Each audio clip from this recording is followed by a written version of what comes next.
പക്ഷെ ഇവിടുത്തെ പോലീസുകാര് മനഃപൂർവ്വം യുവമോർച്ച ഇവിടെ PSCക്കെതിരെയും സതീശനെതിരെ മുദ്രാവാക്യം വിളിക്കുന്ന ആളുകളുടെ കൈ നോക്കി ആ കൈ വലിച്ച് പൊട്ടിക്കുന്ന സമീപനം. അതിന്റെ അകത്തുണ്ട് ഇവിടെ സമരക്കാരെ ഈ നിലയിൽ പരിക്ക് പറ്റിച്ച് അതേ പരിക്കോടുകൂടി ഇവിടെ ഇട്ട് പോകാനാണ് ഇവിടുത്തെ പോരാട്ടന.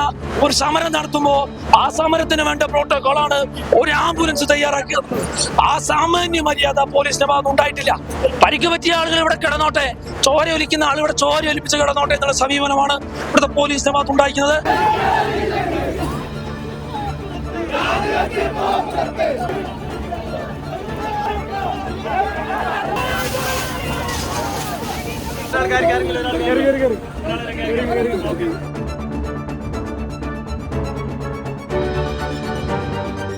നമസ്കാരം. PSCയിൽ വലിയ അഴിമതിയാണ് നടക്കുന്നത് എന്നും PSCയിലെ അഴിമതിക്കാരെ പുറത്താക്കണമെന്നും എല്ലാം ചൂണ്ടിക്കാണിച്ചുകൊണ്ട് യുവമോർച്ച ഇന്ന് സംസ്ഥാന വ്യാപകമായി വലിയ പ്രതിഷേധമാണ് നടത്തുന്നത്. ഞാനിപ്പോൾ കോഴിക്കോട് കളക്ടറേറ്റിന് മുമ്പിലാണ്. യുവമോർച്ച പ്രവർത്തകർ ഇന്ന് രാവിലെ തന്നെ കളക്ടറേറ്റിന് മുമ്പിലേക്ക് സംഘടിച്ചെത്തുകയും കളക്ടറേറ്റിന് മുന്നിൽ പോലീസ് ഇവരെ ബാരിക്കേഡ് വെച്ച് തടയുകയും ചെയ്തിരുന്നു.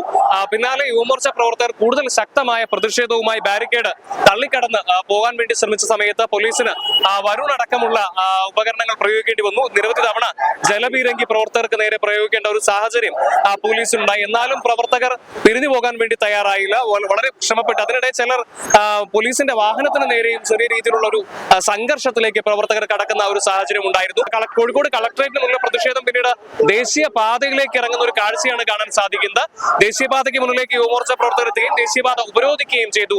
ഈ ഒരു സമയത്ത് പോലീസ് ബലം പ്രയോഗിച്ച് യുവമോർച്ച പ്രവർത്തകരെ അറസ്റ്റ് ചെയ്ത് നീക്കുന്ന ഒരു സാഹചര്യമാണ് നിലവിൽ ഉണ്ടായിട്ടുള്ളത്. എന്നാലും നിരവധി പ്രവർത്തകർ ഇപ്പോഴും ഇവിടെ വലിയ രീതിയിൽ മുദ്രാവാക്യം വിളിച്ചുകൊണ്ട് പോലീസിനെതിരെയും മുഖ്യമന്ത്രിക്കെതിരെയും മുദ്രാവാക്യം വിളിച്ചുകൊണ്ട് ഇവിടെ കുത്തിയിരിക്കുന്ന കാഴ്ചയാണ് കാണാനായിട്ട് സാധിക്കുന്നത്.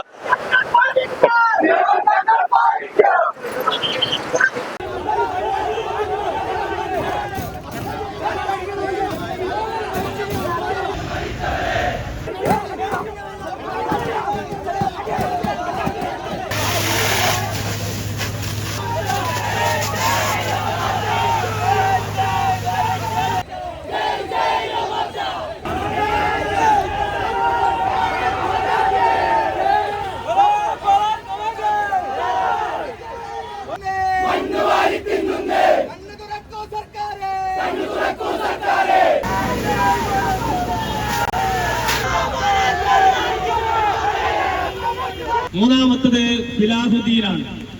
നാലാമത്തെ പേര് റാഷിദാണ്. എന്താ ഈ പേര് ചർച്ച ചെയ്യപ്പെട്ടത്? 4-5 വർഷക്കാലം കേരളത്തിലെ PSC കോച്ചിങ് സെന്ററിൽ പോയി പഠിച്ച് പരീക്ഷ എഴുതി റാങ്ക് ലിസ്റ്റിൽ വന്ന് എല്ലാം കാത്തിരിക്കുന്ന 4 പേർ. ഇവരെല്ലാം 1-ാം റാങ്കുകാരാണ്.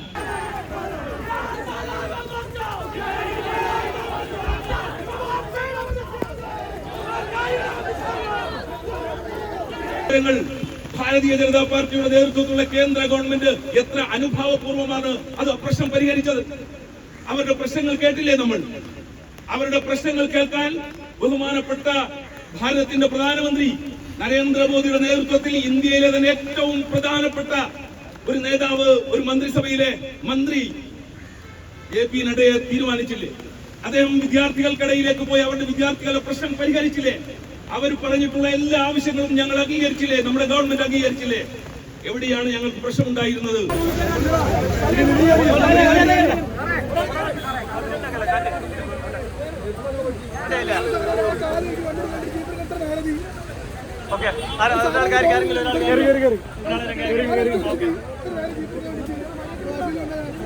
കാല് നിർത്തി വെച്ചാൽ മതി.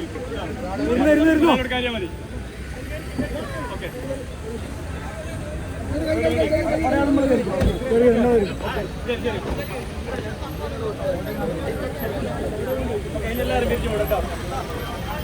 കയ്യില്ല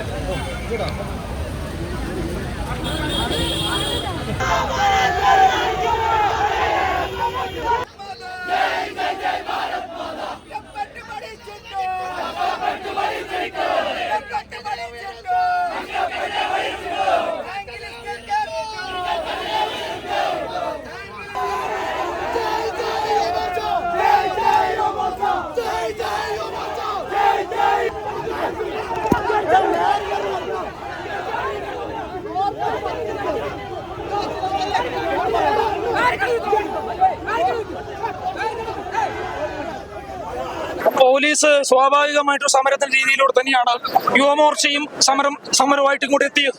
സാധാരണ ഏത് രീതിയിലാണോ ആ സമരം അവസാനിപ്പിക്കേണ്ടത് അതേ ഉദ്ദേശത്തോടു കൂടി തന്നെയാണ് യുവമോർച്ച സമരത്തിലേക്ക് വന്നത്. പക്ഷെ ഇവിടുത്തെ പോലീസുകാര് മനഃപൂർവ്വം യുവമോർച്ച ഇവിടെ PSCക്കെതിരെയും സതീശനെതിരെ മുദ്രാവാക്യം വിളിക്കുന്ന ആളുകളുടെ കൈ നോക്കി ആ കൈ വലിച്ച് പൊട്ടിക്കുന്ന സമീപന. അല്ല, അത് ഇത്രയും നാളായിട്ട് ഇവിടെ കണ്ട് നമുക്ക് ശീലമില്ല. സാധാരണ ഇവിടെ SFIയും DYFIയും ഒക്കെ സമരം ചെയ്യുന്ന സമയത്ത് ഒരു വൈശാലി സിനിമയിലെ മഴ പെയ്യുമ്പോൾ രംഗം ഉണ്ടല്ലോ, ആ അംഗദേശത്തെ രംഗം പോലെ ചീറ്റി വിടുന്ന ആളുകൾ എന്ത് ശക്തിയിലാണെന്ന് അറിയോ ഇവിടുത്തെ ഈ ജലവിരങ്കി ആളുകൾ കഴിച്ചത്. ഒരുപാട് ആളുകൾക്ക് ഇവിടെ പരിക്കേറ്റിട്ടുണ്ട്. അതൊന്നും ഈ പോലീസുകാര് ഇത്തരം പരിക്കേറ്റ ആളുകളെ കൊണ്ടുപോകാൻ ഒരു സാമാന്യ മര്യാദയാണ്, ഒരു സമരത്തിന്റെ പ്രോട്ടോകോളാണ്. ആ സമരം കഴിഞ്ഞ് പരിക്ക് പറ്റുന്ന ആളുകളെ കൊണ്ടുപോവുക എന്നുള്ളത് ഇവിടുത്തെ പോലീസിന് ഉത്തരവാദിത്വമാണ്. അത് ചെയ്യാൻ വേണ്ടി ഇവിടുത്തെ പോലീസുകാർ തയ്യാറായിട്ടില്ല. ഞങ്ങൾക്ക് വലിയ പ്രതിഷേധത്തിന്റെ അകത്തുണ്ട്. ഇവിടെ സമരക്കാരെ ഈ നിലയിൽ പരിക്ക് പറ്റിച്ച് അതേ പരിക്കോടുകൂടി ഇവിടെ ഇട്ട് പോകാനാണ് ഇവിടുത്തെ പോലീസുകാർ ഉദ്ദേശിച്ചത്. യുവമോർച്ച നേതാക്കളെ ശക്തമായ ഇടപെടൽ കൊണ്ടാണ് ഒരു പോലീസ് ജീപ്പെങ്കിലും നമുക്ക് അറേഞ്ച് ചെയ്ത് തന്നിട്ടുള്ളത്. ശക്തമായ പ്രതിഷേധം യുവമോർച്ച ഈ വിഷയത്തിൽ അറിയിക്കുക. ആംബുലൻസ് തയ്യാറാക്കിയിട്ടില്ല. ഒരു സമരത്തിന്റെ പ്രോട്ടോകോൾ ആണല്ലോ, ഒരു യുവജന സംഘടന നടത്തിയതാണല്ലോ, ഒരു പ്രായമായ ആളുകളുടെ സംഘടനയല്ല. ഒരു യുവജന സംഘടന ഒരു സമരം നടത്തുമ്പോ ആ സമരത്തിന് വേണ്ട പ്രോട്ടോകോളാണ് ഒരു ആംബുലൻസ് തയ്യാറാക്കിയത്. ആ സാമാന്യ മര്യാദ പോലീസിന്റെ ഭാഗത്ത് ഉണ്ടായിട്ടില്ല. പരിക്ക് പറ്റിയ ആളുകൾ ഇവിടെ കിടന്നോട്ടെ, ചോര ഒലിക്കുന്ന ആൾ ഇവിടെ ചോര ഒലിപ്പിച്ച് കിടന്നോട്ടെ എന്നുള്ള സമീപനമാണ് ഇവിടുത്തെ പോലീസിന്റെ ഭാഗത്ത് ഉണ്ടായിരിക്കുന്നത്. ഇത് അനുവദിക്കാൻ പറ്റില്ല. ശക്തമായ പ്രതിഷേധം. ഇതുകൊണ്ടൊന്നും യുവമോർച്ച ഈ PSC സമരത്തിൽ പിന്മാറാൻ ഉദ്ദേശിച്ചിട്ടില്ല. ശക്തമായ സമര പരിപാടിയുമായി യുവമോർച്ച മുന്നോട്ട് പോകുമെന്നുള്ളതാണ് പറയാനുള്ളത്. PSC ക്രമക്കേടിനെതിരായിക്കൊണ്ടുള്ള യുവമോർച്ചയുടെ പ്രതിഷേധം, കോഴിക്കോട് കളക്ടറേറ്റിന് മുമ്പിലേക്കുള്ള പ്രതിഷേധം വലിയ രീതിയിൽ പോലീസുമായുള്ള ഒരു സംഘർഷത്തിലേക്ക് നീങ്ങുന്ന സാഹചര്യമാണ് നമുക്ക് കാണാനായിട്ട് സാധിച്ചത്. അതിനിടെ പോലീസിന്റെ ജലപീരങ്കി പ്രയോഗമേറ്റ് യുവമോർച്ചയുടെ ചില പ്രവർത്തകർക്ക് പരിക്കേൽക്കുകയും, എന്നാൽ പരിക്കേറ്റവരെ പോലീസ് ആശുപത്രിയിലേക്ക് എത്തിക്കുന്നതിന് വേണ്ട സൗകര്യങ്ങൾ ചെയ്തു കൊടുക്കാൻ പോലീസ് തയ്യാറായില്ല എന്നുള്ളൊരു വലിയ ആക്ഷേപം കൂടി യുവമോർച്ച പ്രവർത്തകർ ഇതിനിടെ ഉന്നയിക്കുകയുണ്ടായി. യുവമോർച്ച പ്രവർത്തകർ പിന്നീട് പരിക്കേറ്റവരുമായി റോഡിന് നടുവിലേക്ക് ഇറങ്ങി കുത്തിയിരുന്ന് വലിയ രീതിയിൽ പ്രതിഷേധിക്കുന്ന ഒരു കാഴ്ചയും നമുക്ക് കാണാൻ സാധിച്ചു. അതിനുശേഷമാണ് പിന്നീട് പോലീസ് ജീപ്പിലാണ് പ്രവർത്തകരെ ആശുപത്രിയിലേക്ക് അടക്കമുള്ളവ കൊണ്ടുപോയത് എന്നുള്ളതാണ് യുവമോർച്ച പ്രവർത്തകരുടെ ഭാഗത്ത് നിന്ന് ഉയരുന്ന ഒരു ആരോപണം.